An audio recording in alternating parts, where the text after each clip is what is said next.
BPod Studios. Sports Hub. Now it's time for Zolak and Bertrand. Brought to you by BetMGM, the king of sportsbooks on the Sports Hub.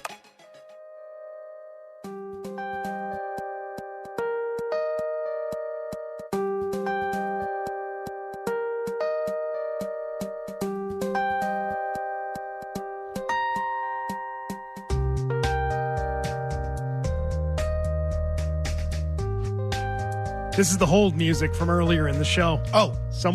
What happened? Someone sent it to us, T-Bone? Yeah, it was Jesse on Twitter tipped off nice. the name of the song. This is the hold music. Apparently those songs have names. It has a feel of that one Milliken was all over for the TikTok. Was that? What was that weird thing you had? How does a TikTok song go so viral the way that it does? And how can we make one go viral? Right. What was that one, Milliken? With like, I don't even know what you're talking about. I don't remember. It was a TikTok. You said it was a song on TikTok. We do that a lot on here. No, it was like, some guy Tom? was like, I have no idea what you're saying. okay, you don't remember that? That one. The guy was like a rapper or something. I don't know. Like, Give us a little more. I'm going to guess it was Jack Harlow. No, I don't think it was. Most viral TikTok songs. You jumped over, Milky. It's all over TikTok, dummy. It's the Lil Yachty song, the Poland song. There you go. There Play you it. Little Yachty. You don't remember that? No, I don't. Party and I said we roasted it that might thing. just be that your rendition of it doesn't quite It's pretty good. hit the way the actual one does. Maybe that's it. I took the walk to Poland. Yeah. No? You don't remember that, Beal? I took the walk. Let's never do this again. Do it. Play it. You can't even find it. Unbelievable. I took the walk. You don't remember that. I don't. All right. That never happened then. Can't say that I do. Keith in the truck. What's up, Keith? Good afternoon, fellas. So I was it appears right now that both Onwenu and Brown are gone for tackle position, so our starting two tackles. Last year's draft, there was 4 first-round tackles. 3 played right tackle, 1 played guard. Okay?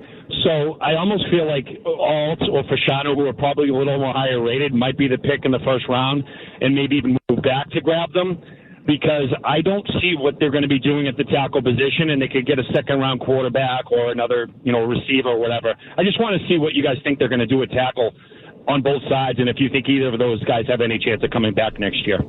I would actually try to give a shorter contract to Michael Onwenu and give him more money up front to where it's not over $15 million. Sign him back and go get another guy. You got to go out and you got to buy a left tackle or draft one. And you're taking Alt at 3 if you're doing that. He said there could be 8 to 10 tackles that go in this first round. I think for sure. I mean, if we're really doing line talk, Alt has the lineage, obviously. With the I just think Fasciano is probably your best. Yeah. But that's why I'd wait for another one of these guys. I'd probably pay for one is what I would do. Even though last year the numbers were wild. They got the money. They said they're going to spend it. I would rather have a proven guy than a guy that's this project. You know when it could play. You know when it could play, and he looked good next to City Soap. Get Andrews back. Sorry. I want Andrews another back one, and your right though. line's I want another one. Oh, you got to buy another one. Yeah. Definitely. Tom's in Newton. Hey, Tom. Yeah, hey, folks. I just want to weigh in on what you were talking about the Red Sox earlier. Like, Beetle, I couldn't agree with you more. This is a dark moment in the history of the team and just baseball in the town. I think myself and others have been calling in for a while, sort of complaining about the direction of things over there when you look at what they're doing with the real estate and the direction that they're going in with the money. We're basically competing, winning, like that's not the bottom line anymore. And the thing that makes me, I think the most upset is that, right now they're sitting over there on Jersey Street looking at some pie chart where the percentage of that pie that's, I don't know if you call them hardcore fans, just fans interested in winning, people like ourselves are just getting to be a smaller and smaller portion of that pie chart to where you can get away with doing things like this economically. And, I mean, I don't care. I mean, maybe you do a poll. Like, I think a lot of people wouldn't care if you just don't talk about the Red Sox this year. Like, if they don't want to operate like a professional baseball team, let's not treat them like one. Like, let's just all be out on them. I just think it's really terrible. I agree with everything you said. Yeah, it's Mickey Mouse, too, on top of it. You're going to go after your fan base? That's what you're going to do, and that's what you're doing. Don't tell us it's anything but that. Your fan base isn't stupid. Your fan base is one of the better, more historic, intelligent fan bases in baseball. And you're slashing payroll again? And anyone who questions their passion about winning is a liar? You're a liar. And it's BS? That's disgusting. Yeah. Someone wants to know, that would be frequent emailer Tyler Campbell, who's a nemesis of Milliken's, wants Milliken's opinion on Sam Kennedy. Milliken, are you there? He's tied up with something. Yeah. He says that one of Milliken's podcast mates defends him because they're friends. He says Kennedy is just doing his job. So Tyler wants Tyler Milliken's opinion on Sam Kennedy. That's what he's looking for. I thought I gave it last segment. He should be held accountable. He serves as the voice for John Henry, right? Yep. That's the guy they chose to go and play that entire role. If we give Larry Lucchino credit for pushing John Henry to make moves, why has John Henry gone and got Chaim Bloom and Craig Breslow? Because Dave Dombrowski put him in a corner and made him pay Chris Sale. And for whatever reason, he can't get over that. So he's gone and, got Breslow, got Chaim, two guys he knows that won't convince him, that won't hold him to the fire and force him to make moves. They won't put their resume on the table and say, hey, I'm a future Hall of Famer here. Chaim Bloom, Craig Breslow, they don't have that. They're first-time guys on the job. So he's hired these guys that are basically yes men to him. Sam Kennedy needs to be the one to go up there and step up. Has he? No, he hasn't. He's continued to shield them. He's backed them. His words don't make sense. If you can find a lie in someone's words within minutes of each other, that tells you all you need to know. He's just not doing a good job being a spokesman. Look at the state of Red Sox fans. They're angry. He's just a mouthpiece. If you want to point that to John Henry, sure. Sam Kennedy is also a very important part of that group, and he should be letting them know how dire things are for Red Sox fans right now. Why does he still have a job, Sam Kennedy? Because he's great for them. Because been around forever. He's the shield. He's the shield. He shields them. And he says exactly what they want said. I think he's the worst PR. He defends them, and he's a shield for them. And he's a bad PR guy for them. Yeah, he's quickly becoming an enemy of the fans. But he hears They keep doing stuff like this. So he's getting paid to be the wall. He's the shield. He's like Roger Goodell. He said, we're very aware of your hate on social media. We see the attacks on the team. He can't even keep it within himself anymore. He snapped the last 2 times now that he's been forced to talk to fans. What's going to happen the next time? Is it going to go even beyond that? You're going to alienate even more people? Lashing out. He can't control it because he knows when you sound stupid and everyone can tell you're lying, you get more and more upset. You know you don't have a point to make. He's a shine boy for the Red Sox. He polishes their turd every day. That's what he does. Go get your shine box, Sam. That's what he is to John Henry. Yeah. Can they bring someone in who doesn't shine shoes anymore? John Henry doesn't want anyone that's going to put pressure on him and make him feel like he has to act differently. They get the perfect setup. So they kicked Dave Dombrowski out less than a year after he won a World Series. Nobody wanted to be their chief baseball executive. If Sam Kennedy were to quit tomorrow, how many people would want to be their executive? Good question. It's a great question. Who the hell would want to work under these conditions and be that guy? It would have to be someone who is soulless and doesn't give a damn about the Red Sox. But this is what's disappointing about Sam Kennedy, because I believe deep down he must care about the Red Sox. And for him to bring up the grew up less than a mile from Fenway Park line, yes, that's why this is so disappointing. I miss Larry. If you were just another corporate clown, we'd say, it's just another corporate clown like Warner and Henry. They don't truly deep down give a damn. They don't bleed Red Sox red. They don't. I'll also add in for Sam Kennedy, you can talk to anyone who's been around that team, whether it's people we've had on the podcast or whatever. They have all said the same thing. Sam Kennedy went into hiding this year at Fenway Park. For a guy who was always visible, always around, always present, this year he stopped doing that. He's turning just like John Henry, like Tom Warner. He doesn't want to be seen because he knows if you have to answer questions, you're going to look dumb. Yep. Has he been a podcast guest recently, Milliken? No, but we're working on it. Oh, working on it. By the way, did you see the Jared Carrabba's setup? I don't know if you had a chance to see this. Do you have a special seat over there, Tyler? Yes, back row. That's my designated spot. Okay. You got to see this. So I'll show you off. Where was this setup? I guess there's a great setup that Jared has with multiple TVs and You just mean like his setup and he's had that for a while. Oh, yeah. He's added like theater seats, so now there's a couple rows for like the Royal Beetle, Rumble or whatever. Call dibs on a seat over there. It's some good stuff. This thing looks good. Got to come north. Got to cross the bridge. Good spot. I'd go to the Kowloon more if I ever did that. I live the stairway to heaven away from there. 617-779-0985. More thoughts on the Patriots coaching situation. Also, the latest on Bill Belichick. Where is he going to land? Who is he taking with him? Something that Zoe might be interested in. We'll get to that coming up next. Details. Now, Look at all of this suit. Zolak and Bertrand on 98.5 The Sports Hub. Bill Belichick has had had one franchise quarterback, maybe the greatest of all time.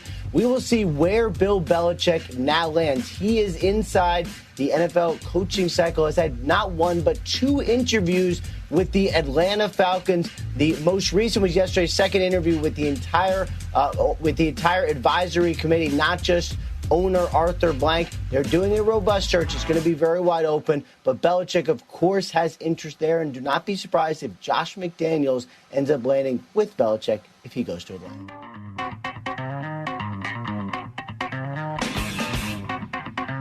Rapsheet talking about Bill Belichick and where he lands if it is Atlanta after having his second interview, that he could be taking Josh McDaniels with him to Atlanta. And now, on its surface, you would say, well, yeah, that's kind of an obvious line to draw. So you've been talking about that you could see Matt Patricia and Josh McDaniels and Joe Judge and all these Belichick guys going with him wherever he goes when he needs to build out a staff.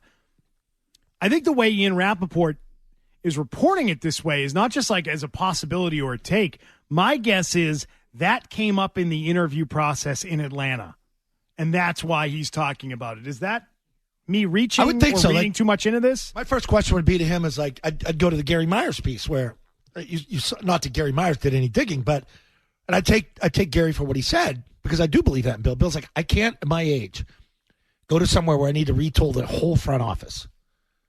So you need to have some people, and I think you might lose some front office people here. You might have a Matt Groh that might go with him. You don't know that yet. That's still all up in the air. And Bill called and said, Matt, let's go. He's up and going. Bill wants guys that you're going to plug and play my system. I know what Josh, the type of offense he wants to run. I'm good with it. Matt knows all my defensive calls. He's coming in. I could trust Joe Judge with the special teams. Believe that or not, whatever you think of Judge, he was a pretty good special teams coach. So those things are like already structured for Bill. And then Bill goes in and then he starts working on personnel, starting to get your type of day involved down there. Show the guys what the grind's going to be like and all that stuff. You're not going to do that with a new young guy that you need to learn from. And if Josh wasn't going, I think somebody would have jumped on Josh by now. There's a lot of balls up in the air right now. You still got AFC title games next week. You got all their coaches flying around doing interviews or doing the Zooms or whatever the hell it is. Jim Harbaugh's going back for his second interview in the Chargers. That was news today. So Bill's done 2 interviews. How many does he need to do? How many times do you need to talk to the guy? What's the delay there? Maybe Bill doesn't want that job yet. Maybe they don't want Bill. Maybe they don't want Bill. Jonathan Jones seemed to indicate they're not totally sold on Bill yet, that they want to consider all their options. Florio had something along those lines, too, that it's not that it isn't Bill, it's that they're genuinely doing a search and they genuinely want to consider everyone they talk to. That's the way it's supposed to be done. I know the Patriots haven't done one of those in a quarter century, so they forget what that's like. So I know it's been a while, but the Falcons want to interview a lot of different people and get a lot of different perspectives and then sit down and figure out who's the best for them. Maybe it isn't Bill. Would Josh McDaniels, as much as we like him, if you're an NFL owner and you hear Josh McDaniels' name and you don't have a previous relationship with him, does that get you all hot and bothered? That get you excited? Like, who's going to run our offense? Josh McDaniels. Yeah, but he was here. It's the only guy that had success with Mac. I know the success with Tom. Everybody puts Tom to that. As long as he's not your head coach. How do you look in Denver? How do you look in Vegas? How do you look with the Rams when he was there for a short period of time? I don't know. I think these are the things that those teams are going to look at. I think he's a good coordinator. I do too. I'm a fan. If he brings up Matt Patricia, aren't you questioning the way it ended with the Eagles? Yes. Why would you make him offensive coordinator a year ago? Like, that would all be in play. If you are Bill and you go in there and you tell Arthur Blank, hey, I'm bringing McDaniels, Judge, and Patricia. Well, Bill, we like you, but is there any wiggle room there on all of those guys? All three with head coaching experience, believe it or not. All crazy. Spectacular head coaching failures. When they went out on their own, they were spectacular failures. So I don't know. I don't know if that would give another team hesitation. Like, ooh. But if you want Bill, you got to do what Bill wants. Yep. Is that just what you have to take? 12-1 in the divisional round. Most of those guys were with me during that run. Kind of know what we're doing. Well, then they'd have to ask, are you bringing Tom Brady? Is Tom Brady coming? That's what I would ask, too. Yeah, that would be a fair question. Is he bringing Tom Brady? Just give me Brady for 2 years. Yeah. I do wonder how that conversation goes. And if it's at all awkward when he drops that on them. I'm bringing all these guys with me. Jerry's in Rhode Island. What's up, Jerry? Jerry? Hey, guys. Sorry. Hey, Jerry. Hi, Jerry. So, Zoe, you stressed me out with your Mac Jones story last week, but I was thinking about it, and I was trying to stay positive and come up with an idea on, how we could make that work next year, maybe bringing either Zappe or Jones back. And I kind of like the idea of taking Harrison in the draft. Yep. Because I feel like he's a good player, and he's going to produce. Yep. And then maybe going Michael Penix Jr. later. To do that? Because, yep. Yeah, I was watching the prospects, and to me, just on the eye test, Penix looks good, and he's 6'3", but he's got that injury history. Yep. So if you could sit him behind someone for a year, get a good wide receiver in there, and then keep Owenu, I think your offense might be on the way to being rehabilitated. I don't know. What do you guys think? Yeah, Marvin Harrison, that lineup, you keep Owenu. Those are two big, massive upgrades. I'm not saying like Mac's back. I'm just saying if Josh McDaniels comes here as offensive coordinator, there's a chance Mac's going to stick around a little bit because of the money, whether he plays or not. I'm not saying he's going to be the guy. I'm just saying people were shocked he walked into Gerard's press conference last week. That's some interesting Did you see the Bedard report? Oh, I saw that. The hangers. And players are like everyone. What's that? What is the report? And the report for Greg Bedard was some teammates were floored and upset that Jones was at Mayo's press conference, saying we saw it all. We saw how he played. It's not good. Confused why he was there. That's from players. So Bedard's sources are players. Who cleaned out his locker, right? Whose locker was totally cleaned out on the last day. Probably pissed off that he was downgraded to just being an emergency quarterback that week because Bill thought the O'Rourke kid practiced better. One final shot at Kraft, That was one of the more bizarre things that he showed up there because I don't think he's going to be here next year. Bill said production. Yeah. George and Peabody. Hi, George. Good afternoon. How are you guys? Good. John Henry should sell the team, and Sam Kennedy seems like he's a muppet to them. He's scared he might lose his job. As a figurehead. Yes. Absolutely. I think we've kind of figured that out, right? Well, Tom Werner said in no uncertain terms that they will not be selling the team. I believe that. If they consider that the ballpark is the attraction, we're just going to hang on to make sure we just make money on it. Not going to black or the red, excuse me, not going to the red, but just make sure we stay above line. People still come. We'll still charge concessions. Yeah, we'll make money. They got major real estate developments happening in the next 5 years or so. Yeah, you can't sell a team when you're building that up. It's like Patriot Place, man. On steroids. Well, they got to pay for it somehow, so what they're going to do is they're going to continue to bilk you at the ballpark for your Fenway experience and not invest any of it in the team. They've got to invest it in their real estate holdings surrounding the ballpark. That's what they're doing. And in other holdings across professional sports, like buying other franchises. That's what they're doing. So if you want to fund that, be my guest. Buy all the Red Sox tickets you can find. Keep your season tickets. Go buy your single game tickets. Do whatever it is you do. But just know where your money's going. It's not going to go back to the product you're actually paying to see. It's going to go into their pockets and into their real estate holdings. That's what it's about. Obviously. And if you think anything else, you're a liar. It's BS. Chris in Hartford. What's up, Chris? Hey, fellas. Good to hear you guys' voice. I got the day off, so I'm watching you guys on TV. Big Joe Murray, you're doing a great job, Zoe, as always, and Beetle. So when it comes to the Red Sox, I talked to Milliken. It comes to desperate times. We're talking about over 100 years of Red Sox history.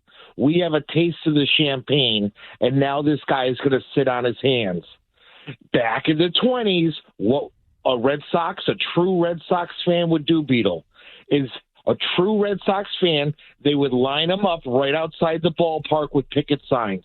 Perception is reality, and that will filter through other properties or real estate ventures or teams to show the type of man he is.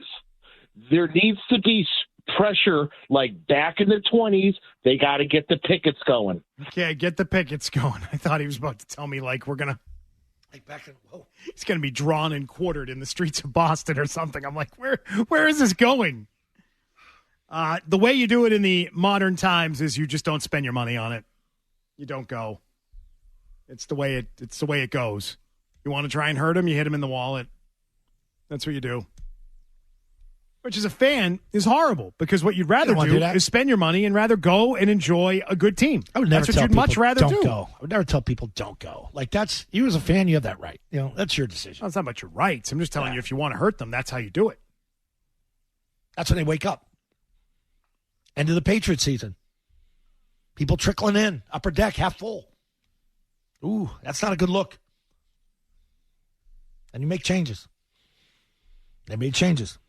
They made all these moves, by the way, after the season ticket holders signed up for their season tickets. Oh, yeah, no kidding. So, yeah. The day the Breslow consumer article fraud. dropped. The day the Breslow article dropped was when that final day was. So they waited to basically reveal their entire hand till that day. When everyone was saying, wow, it's weird we haven't heard from Craig Breslow. He didn't talk after Giolito or Tyler O'Neill came here. No, waited until then. Oh, it's very suspicious activity is what it is. Yeah, hey, they're not stupid. They got your money. They got you hooked. If you want to keep spending it, again, just know what you're spending it on. It certainly isn't the team. It's not the product that you're interested in and that you're drawn to. It's not that. And they're promising you, in a couple years when the time is right, oh, yeah, we'll spend again. Well, hey, a couple years ago, you said you were going to be the Dodgers. Look where the Dodgers are now and where you are. Headlines now with Joe Murray. Go nowhere. Today, Americans of every age are in need of Scott Zolak, Mike Bertrand, essential part of community life. Sports Zone.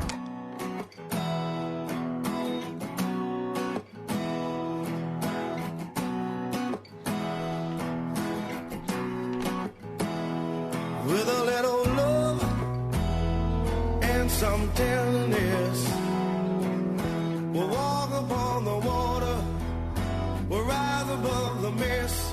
With a little peace and some harmony, we'll take the world again. Come Fred and Hardy to have one of these as their intro songs. They had a little, I don't know. Why don't you take that up with them? They hate Hootie. No respect for us. They're snobs. You know, they have a good time. You listen to this. Yeah? What did he do to you? You having a hard time with Hardy's departure? It feels that way. Feels like you're struggling. No. It's just, it's funny you get so conditioned. I drive my kid to school every day. Are you down in the Hardyless doldrums right now? So No. Okay. It's just, it's weird hearing him and Fred in the mornings because you're so conditioned one what do way. you think, Joe? How do you feel about it? Hey, we worked together 9 years. Yeah, no, you guys had some great chemistry. It's hard to replace that, Well, it's a tremendous loss. He's a very talented individual, but I'm not over here obsessing over him the way Zoe is. I mean, you've got to look forward, right? Usually when Tom plays that song, he's taking a dig at Hardy. See, I know It's not a dig. Well, it's a dig. You put it in It's a new day. react thing. It's a new day. It's kind of a golf thing, right? I mean, whenever, at least when I was on that program in the mornings, whenever we would talk about golf people, we'd play Hootie and the Blowfish. Really? It was, yes. That's a golf thing? It seemed to be like every great moment in golf, you'd hear this Hootie and the Blowfish song. Oh, I never quite Hootie like to the Masters or anything. You know? Well, they play that show like the day after the Masters every year. Yeah. That's like their thing. Yeah. I get it. Yeah. They've got some golf tie-ins. Okay. But you guys see him every day, at least in passing. Mm-hmm, yeah. You get that little fix every day, though? It helps. Yeah, I don't know what you're getting at, Joe. I'm just saying that you guys see, he misses him. I'm sure you do, too. Mm-hmm. And seeing him every day probably helps a little. But I'm not all caught up in my emotions like Zoe is. I think he's struggling a little bit. I'm fine. All right. Or like the Christian Bale Alfred thing at the end of the Well, he's looking at someone different every day. Give him a little nod. He's in today. No, every day you have someone different in this chair. It's not easy for you. I give you credit for that. Thank you. I appreciate that. Beetle has to look at him more. Yeah. Beetle don't care. I roll with the changes, though. What can I say? Play that Friday. Roll with the changes. George and Malden, what's up, George? Hi. Tom Brady beat Mahomes twice with the Patriots in the championship game in Kansas City that put them in the Super Bowl, and he beat him again with Tampa Bay in a Super Bowl. Yeah. That's why he will never be surpassed by Mahomes as the greatest quarterback of all time. Not only that, Mahomes gets 7, he does. What's the eye test tell you? Right? Mahomes is great. He's spectacular. Is he better than Brady yet? You look at him and say, oh, he's got a better grasp on being a quarterback than Tom Brady did? Not yet. Maybe he does at some point. I think there's more layers to Brady because of, look, you just mentioned the colossal head coaches who've had jobs elsewhere. That they could all thank Tom Brady for that. I don't know if we've seen a lot of guys, maybe Matt Nagy, maybe. I'm thinking, or who's Jim the other? Stouch? Yeah, that's what I mean. There's been a few of them. I give Mahomes this.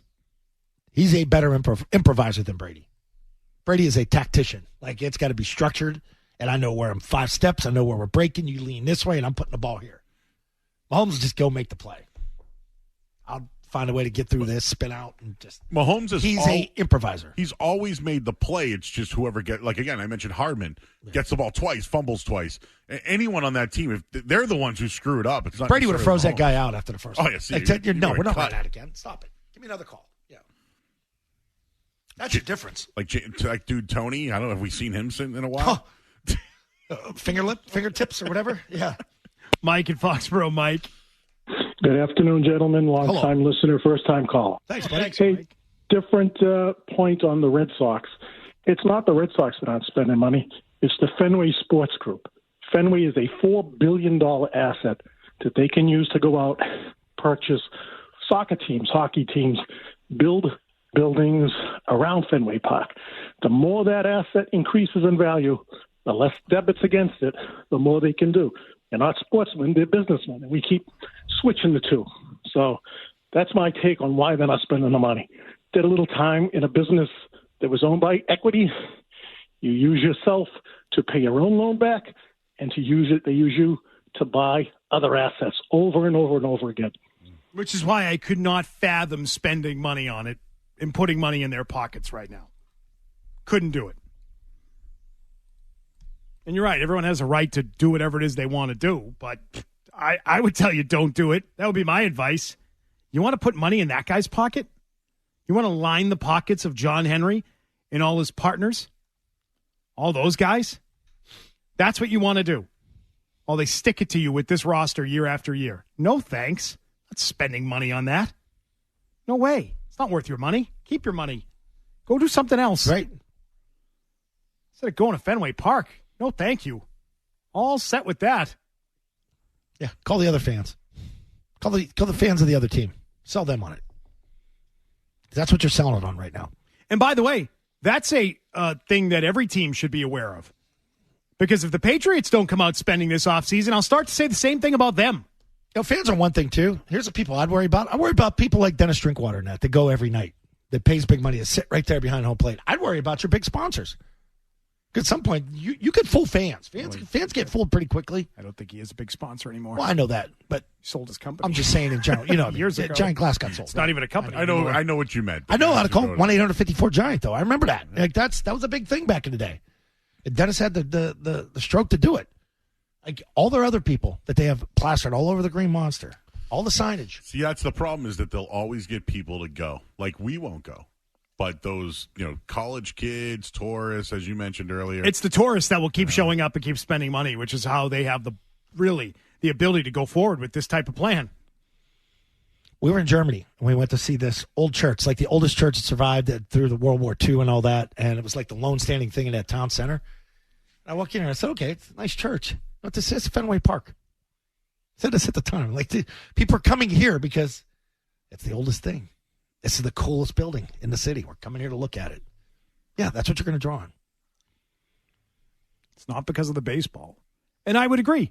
I would agree with our caller that this isn't about a team that's passionate about it anymore. It's about their business interests. And I would say it's becoming a greater problem in professional sports, that there are a lot of franchises across American professional sports that are owned by people with similar sensibilities. They don't care if the team wins or not. They care if the team is turning a profit. And so I just feel, to borrow a Felger line, I've heard him say this before, if you want to get into business, go into something, there's got to be something better than professional sports to be in business if you have that kind of resources, right?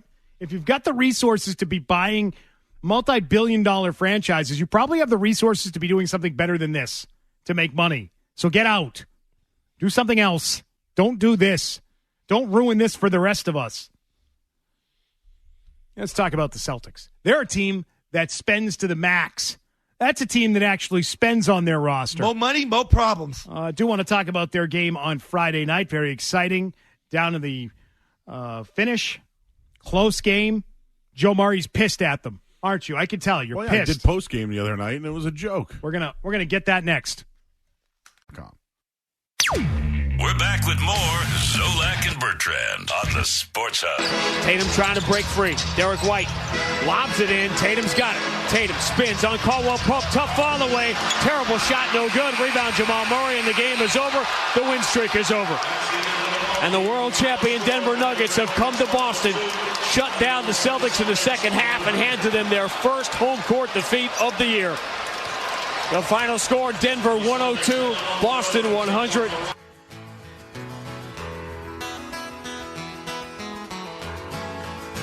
He was born in the summer of his 27th year, coming home to a place he'd never been before.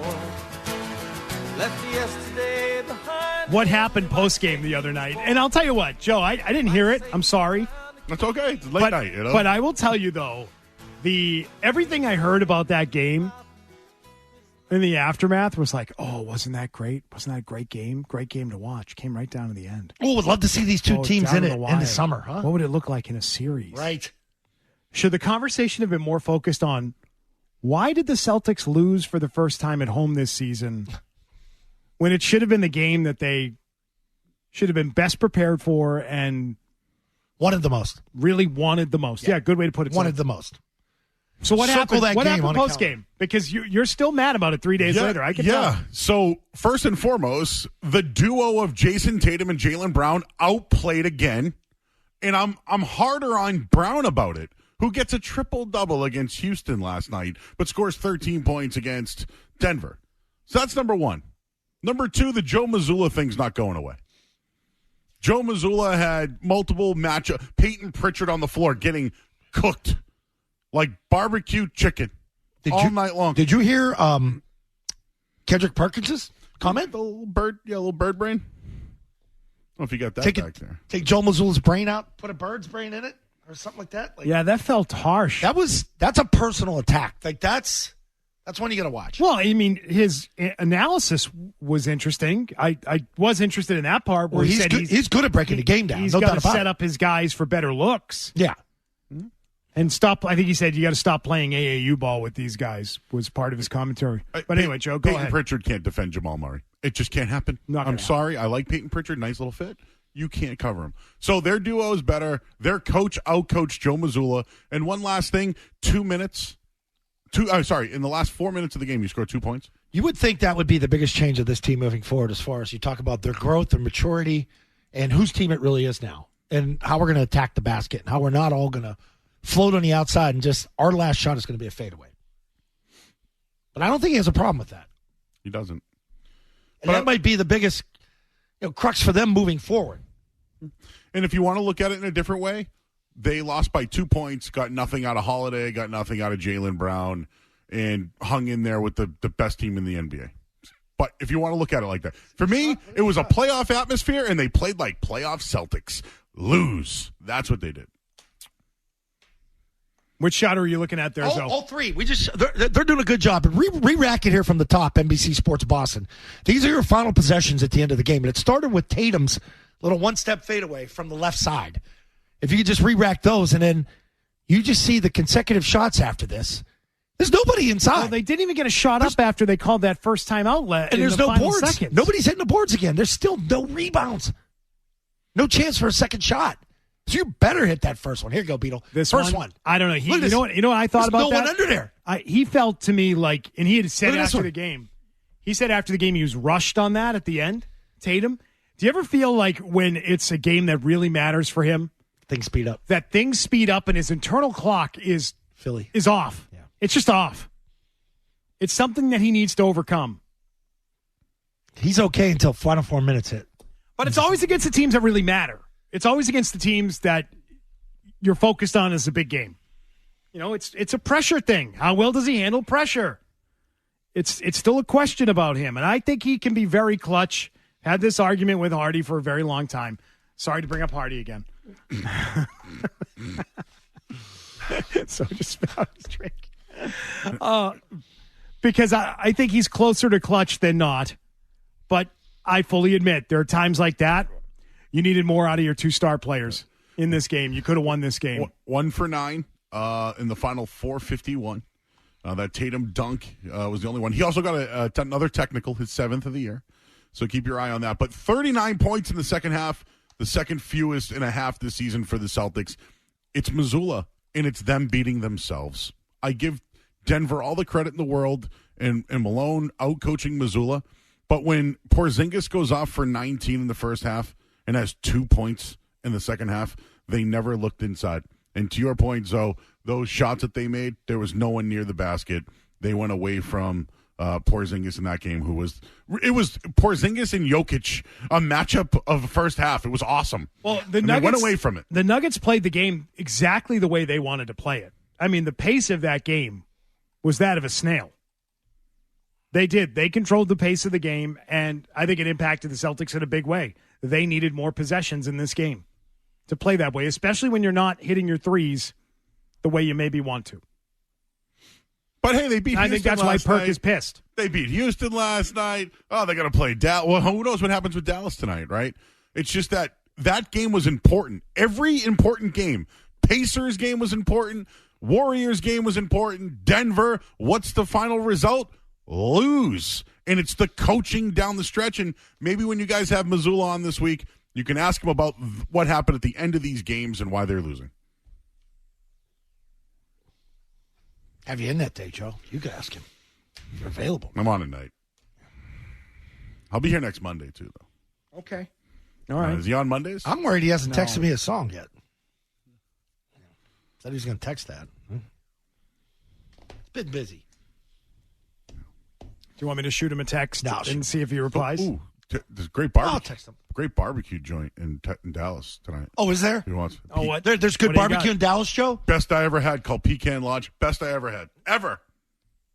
Greatest barbecue joint ever. There's good barbecue in Texas, Beetle. I had a deep-fried, dry rub rib that I've never had before that was outstanding. A deep-fried, dry rub rib. That's gross. It was amazing. I would love to have just the rib, just cut initially as the rib, and not deep fried. Oh, so good. Sounds good. Like it's just something like you don't like. Hey, I don't want 10 of those. I just need like 2. I had one, and it blew me away. That's saying something. I had one and it blew me away. I'd like Joe to redo the Drake song "Best I Ever Had" and just have it be all about barbecue. How he was blown away by barbecue. Oh, so good. Headlines, 90 seconds, and we'll come right back.